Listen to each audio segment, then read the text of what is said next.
Yo soy Joaquín Rey y esto es La Voz del 21. Cada vez estamos más cerca de las elecciones congresales de este 26 de enero, donde vamos a elegir este parlamento breve, pero sumamente trascendente para la historia de nuestro país. Y en Perú 21 tenemos un compromiso para que usted conozca a los candidatos que aspiran a tener un lugar en este congreso. Y al día de hoy nos visita una representante del Partido Morado. Se trata de Claudia Cornejo, quien va con el número 10 por Lima, con el Partido Morado precisamente. ¿Cómo estás, Claudia? Gracias por la invitación. Gracias a ti por venir. ¿Por qué postulas al Congreso de la República? Bueno, postulo al Congreso de la República porque he sido, te hablo un poco de mi trayectoria. He sido funcionaria pública durante más de 11 años, a lo largo de 3 gobiernos, los últimos 5 años trabajando en el sector privado, pero ciertamente nunca he perdido esta vocación de servicio y estas ganas de seguir trabajando por mi país desde el espacio en que me encuentre. Sin embargo, en esta oportunidad considero que estamos en un momento crucial de nuestra historia. Este Congreso tiene una responsabilidad enorme para el corto plazo que tiene de poder sacar adelante reformas que son fundamentales y que tienen verdaderamente que llevarnos a recibir nuestro bicentenario con reglas nuevas de juego. Y creo que eso es lo que nosotros aspiramos como partido, ciertamente es lo que yo aspiro como candidata y como ciudadana, poder colaborar para que el Perú, tenga un nuevo comienzo el año 2021, el año bicentenario, y es en ese sentido en el que quiero llevar esta experiencia, esta vocación, estas ganas de trabajar al Congreso de la República ahora el 2020. En términos de prioridades, Sí. dado que es un Congreso corto, ¿no? No. Entonces hay que, no se puede hacer todo a la vez, ¿no? Sí. ¿Cuáles son para ti y para el partido los temas que hay que abordar con mayor urgencia? Mira, el Partido Morado es un partido que se ha tomado muy en serio el poder presentar una agenda parlamentaria. De hecho, es el único partido que presentó su agenda de trabajo para el Congreso de la República desde el día que se presentaron las listas de candidatos a nivel nacional. Este es un plan parlamentario que tiene 8 ejes fundamentales, con 44 propuestas muy concretas y que pensamos que podemos llevar adelante en este corto plazo, efectivamente, pero importante, que tiene el Congreso 2020. De estas propuestas, yo rescato 3 que para mí son muy importantes o muy cercanas. Una tiene que ver con todo lo que estamos viviendo, que no es nuevo, pero que ciertamente el año pasado ha llegado a escalas verdaderamente alarmantes. Hablo de todo lo que tiene que ver con violencia contra la mujer, los feminicidios, todo lo que estamos viendo. Tenemos que tener una acción desde el Estado decidida, ¿no es cierto? No solamente fiscalizando a las entidades que prestan atención a las mujeres víctimas de violencia, sino también tratando de ver cómo desde el colegio se puede ir fomentando una cultura de mayor, tranquilidad, paz, mejor trato entre los niños y las niñas para que estos puedan crecer y convertirse pues en hombres y mujeres que compartan un respeto mutuo. ¿Y qué ¿verdad? se puede hacer desde el Congreso con esa finalidad? Este tema que te menciono de la fiscalización de las entidades, por ejemplo, que como las comisarías o los centros de emergencia mujer que atienden a las mujeres víctimas. No es posible que se den casos como los que hemos visto el año pasado, de una mujer que ha muerto, sus hijos además, porque justamente una comisaría que estaba a 150 metros no fuera y atendiera la emergencia como debiera de ser. Y no es posible tampoco que haya mujeres que vayan a las comisarías a denunciar que están siendo golpeadas, maltratadas por sus parejas y que reciban, respuestas de policías que le digan, bueno, seguramente no hace su trabajo en la casa, eres un ocioso y por eso te pegan. Esto no puede ser, es algo que nosotros como sociedad tenemos que castigar, pero además tenemos que trabajar de la mano con el Ministerio del Interior, con la policía, para poder sensibilizar, para que puedan tener un trato adecuado a estas mujeres que tienen todo el derecho a sentirse respaldadas por el Estado. Y en ese sentido, hay otra propuesta que tenemos también desde el Partido Morado, que podemos impulsar desde el Parlamento, que tiene que ver con que los policías cumplan con los 3 años para poder salir a trabajar ya con la ciudadanía. Lamentablemente, en los últimos años, como hemos tenido una cantidad de efectivos insuficiente, han estado saliendo los policías a hacer su trabajo con periodos de capacitación de meses y no con los 3 años que deben de cumplir. Eso es algo que también nosotros tenemos que fiscalizar. Has mencionado también la importancia de la educación para hacer frente a este problema. Sí. Y bueno, han habido algunos avances en ese sentido durante este periodo de gobierno. Sí. ¿Qué más habría que hacer? Se habla mucho del enfoque de género, es algo que está muy cuestionado. Sí. En ese sentido, ¿qué otras acciones deberíamos tomar? En el caso de educación, yo te diría que educación es uno de los pilares fundamentales que tiene el Partido Morado. Evidentemente nosotros queremos continuar con el compromiso en la mejora de todo lo que es educación superior, llevar adelante la reforma universitaria, fortalecer la SUNEDU. Sin embargo, pensamos que también tenemos que tomar, digamos, muy en serio todo lo que es la educación básica a nivel de colegios. Como tú bien sabes, como lo conocemos todos, hay colegios que funcionan de manera muy precaria. Se dicen colegios privados, etcétera, pero que funcionan pues en instalaciones que no son las adecuadas para que los alumnos puedan salir y tener, digamos, una educación de calidad. Tenemos que parar esta estafa que se hace con las familias peruanas, con los jóvenes, que luego que se gradúan de la secundaria, muchos de ellos optarán seguramente por seguir alguna educación superior a nivel de instituto, universidades, otros decidirán salir a buscar un empleo, pero tiene que haber educación de calidad para todos. Y la básica es muy, muy importante, los colegios son importantes. Entonces nosotros tenemos el compromiso de la fiscalización a nivel de colegios, inclusive se ha hablado de poder generar algún tipo de supervisor, una SUNEDU para colegios, ¿no es cierto? Y bueno, evidentemente el compromiso total con la continuación de la reforma universitaria, que es algo sumamente importante. ¿Cómo calificas el trabajo de la SUNEDU hasta el momento? Mira, el trabajo de la SUNEDU yo creo que ha sido un trabajo que le han metido muchísimo empeño, mucho esfuerzo. Yo creo que hay que reconocer el trabajo que han tenido, que ciertamente no es fácil, pero creo que podemos hacer ciertas mejoras. Hay propuestas que nosotros tenemos con respecto al fortalecimiento de la SUNEDU, por ejemplo, en cómo se puede elegir a el superintendente, ¿no es cierto? Porque ahorita, digamos, es un puesto que está designado por el Ministerio de la Educación. Nosotros pensamos que quizá esto debiera darse de manera concurso público abierto, más meritocrático, y de esta manera poder blindar este tipo de puestos que son tan importantes para que puedan continuar haciendo su trabajo. Quienes critican la labor de la SUNEDU argumentan que la clausura de la universidad se ha dado de una manera sumamente drástica y que esto va a perjudicar a muchos alumnos. El caso, por ejemplo, de a las peruanas, que es más de 60.000 alumnos, ¿no? ¿Ha podido hacerse algo mejor en ese sentido para que esa transición no sea tan dura para los decenas de miles de alumnos cuyas universidades van a cerrar? Bueno, yo creo que ahí es importantísimo justamente que el Estado tenga una labor, como entiendo que lo está haciendo ahorita la propuesta del Ministerio de Educación, de que las universidades públicas puedan empezar también a y recibir a estos alumnos de las universidades que están cerrando. Yo creo que esa es una primera labor muy, muy importante, porque efectivamente hay muchos jóvenes que lo que quieren es seguir estudiando, poder graduarse y poder salir a conseguir un empleo. Yo creo que es algo que nosotros tenemos que hacer desde el día 1, tomar contacto con el Ministerio de Educación y ver en qué sentido se pueden continuar estos esfuerzos, porque evidentemente hay que alocar recursos para que esto se dé, hay que hablar con las universidades públicas, quizás las plazas no sean las suficientes, de repente habría que tener más plazas, en fin, yo creo que es algo que tenemos que hacer. Sin embargo, es muy importante también hablar de un tema que justamente tiene que discutirse en este Parlamento, que es la moratoria. Como ustedes saben, la moratoria vence en mayo de este año y bueno, tendrá que discutirse en este Congreso 2020 qué se va a hacer al respecto. ¿Se va a ampliar la moratoria?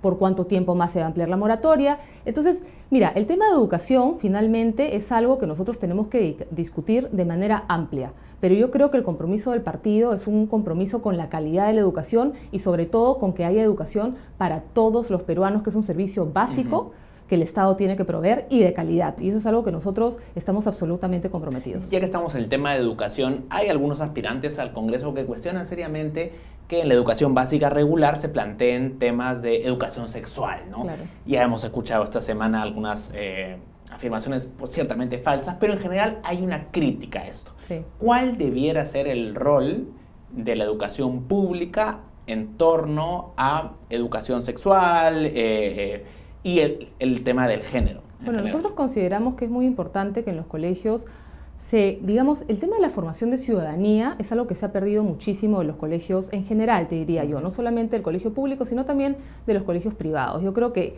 tenemos que hacer mucha incidencia en esto, que los niños y las niñas puedan conocer mejor cuáles son sus derechos y también cómo se tienen que comportar como ciudadanos en una sociedad donde tiene que haber una cultura de convivencia pacífica, de igualdad de oportunidades, y esto es algo que es muy, muy importante, ¿no? Que los niños y las niñas sepan que pues pueden estudiar distintas carreras, que no hay ciertos roles que tienen que ver con niños o niñas, que pueden hacer distintos deportes. El tema de igualdad de oportunidades, Joaquín, es algo que nuestra cultura tiene que calar mucho más, ¿no es cierto? Y sobre todo para poder hacer que los ciudadanos y las generaciones que van saliendo tengan una cultura de convivencia mucho mejor de la que estamos viendo el día de hoy, donde lamentablemente hay muchos ciudadanos que no se sienten seguros. Las mujeres no nos sentimos seguras en nuestro país. Es algo que nosotros tenemos que ir cambiando y ciertamente la educación tiene un rol fundamental en todo este tema de violencia que estamos viviendo y que tenemos que parar y tenemos que ser enfáticos en eso.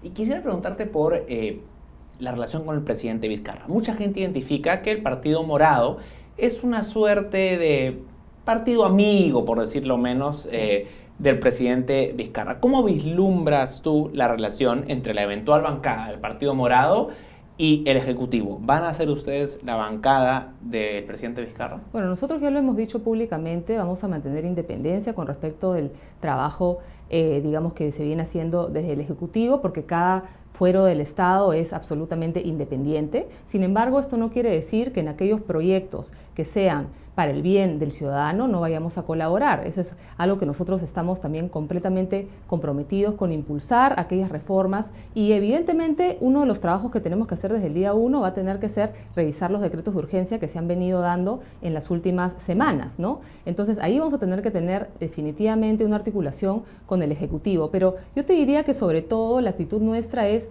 evidentemente de independencia, pero esto no quiere decir que vamos a obstruir, sino que lo que queremos es colaborar, porque finalmente lo que quieren los peruanos, Joaquín, es soluciones para su vida. Ya no quieren ver más confrontación, lo que quieren ver es, ok, ¿cómo trabajan los funcionarios públicos para que yo tenga una vida más fácil? Para que tenga acceso a salud, a educación, mejor seguridad ciudadana. Eso es lo que quieren los peruanos y las peruanas. Esa es la función que nosotros tenemos que hacer desde el Estado. Todos. Para eso estamos ahí, para eso somos servidores públicos. Ahora, ¿tú consideras que durante este periodo, desde la disolución del Congreso hasta ahora, el presidente de alguna manera ha excedido o ha abusado de esta ausencia de control en la dación de los decretos de urgencia, por ejemplo, que van a tener que ser revisados? ¿Hay algún decreto que a ti te genere por lo menos un ruido? Mira, por el momento te diría que nosotros sí tenemos un compromiso con la revisión de los decretos. Eso es algo que vamos a hacer de manera muy acuciosa y que evidentemente cuando haya que decir que algo no está bien, lo diremos. Vamos a ser muy claros y muy transparentes. Yo creo que nosotros como partido, esa es un poco, digamos, la manera en la cual trabajamos siempre con total transparencia. Pero, en fin, vamos a ver qué pasa. Yo creo que primero estamos ahorita abocados a impulsar nuestra agenda parlamentaria y luego, cuando ya lleguemos al Congreso de la República, tendremos que hacer, sí, un trabajo muy detallado de revisión de estos decretos y, bueno, eso se hará en las distintas comisiones en las cuales, evidentemente, vamos a participar. Del universo de proyectos de la reforma política, que es una reforma que quedó a medias, digamos, sí. ¿Qué rescatarías tú? ¿Qué quisieras promover en este Congreso? Bueno, algo que nosotros pensamos que tiene que ver, que tiene que hacer este Congreso de manera inmediata es revisar, por ejemplo, el tema de la inmunidad parlamentaria, ¿no? Que se quedó finalmente sin discusión y es algo que nosotros tenemos como propuesta poder llevar a su eliminación, porque finalmente también tenemos que dar el ejemplo. O sea, el Congreso de la República es un espacio de representación ciudadana. Y una de las funciones fundamentales que tiene el Parlamento, además de la de fiscalizar y la de legislar, es la de representar. Y tenemos que dar el ejemplo. ¿Y cómo lo vamos a dar? Bueno, empezando el trabajo en casa. Eliminación de la inmunidad parlamentaria y acabar con estos blindajes de los cuellos blancos que se ha venido dando también en la subcomisión de acusaciones. Entonces, eso es algo que nosotros tenemos que llevar adelante. Evidentemente, todo lo que es el nombramiento de los miembros del Tribunal Constitucional también tenemos que ¿Cómo debiera encararse este proceso? Bueno, el proceso que nosotros proponemos es finalmente que haya reglas claras, porque por el momento no existe, digamos, criterios claros y transparentes que los ciudadanos puedan conocer en los cuales se basen las evaluaciones, que es algo fundamental. Ciertamente no es algo jalado de los pelos, es algo que usualmente sucede, pero en el caso del tribunal no se ha venido trabajando así.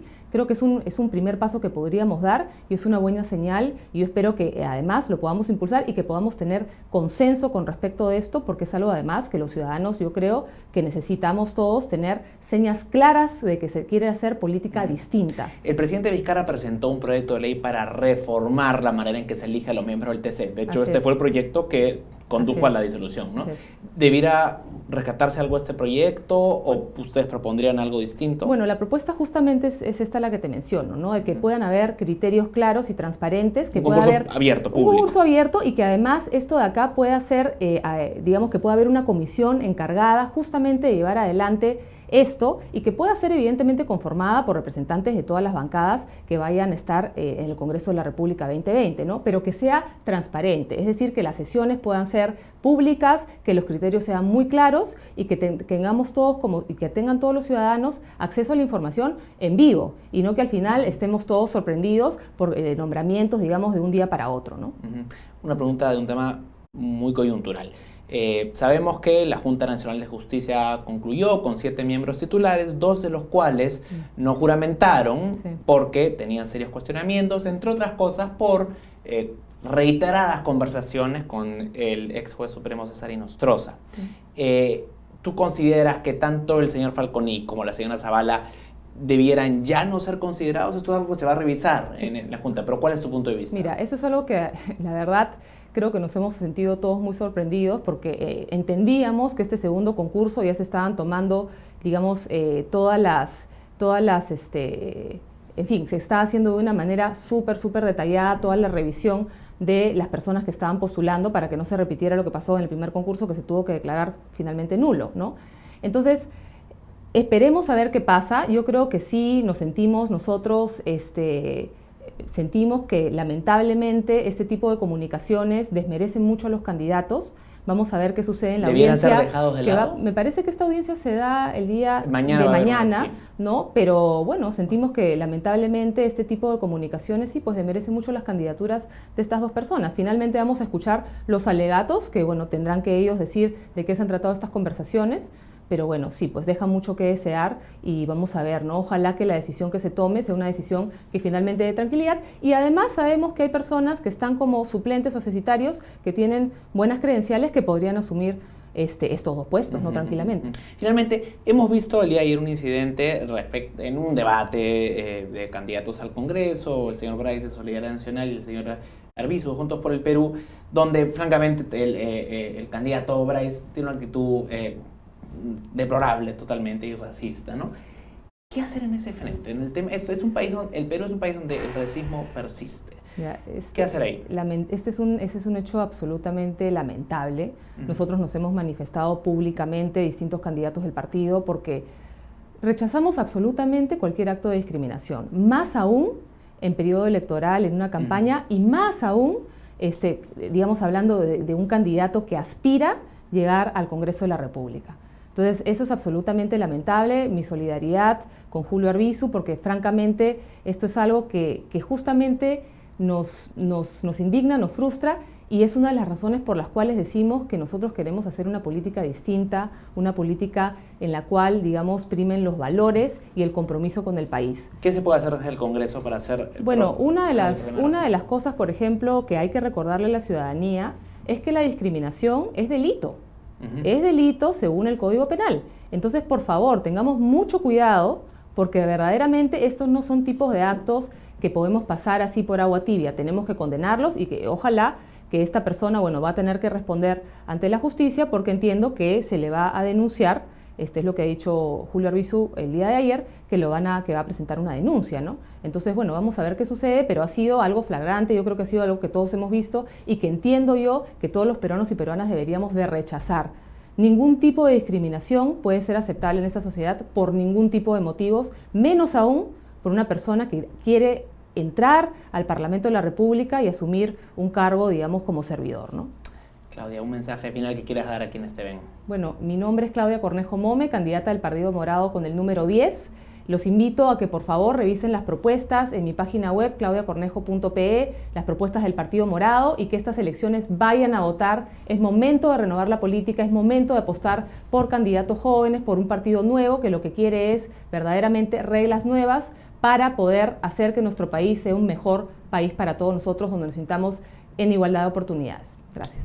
Claudia Cornejo va con el número 10 por el Partido Morado en la lista por Lima. Éxitos en esta campaña, Claudia, y gracias por estar con nosotros. Y en Perú 21 vamos a seguir conociendo más candidatos para que usted pueda hacer un voto informado este 26 de enero y tengamos todos un mejor Congreso ahora que llegamos al Bicentenario. Con permiso.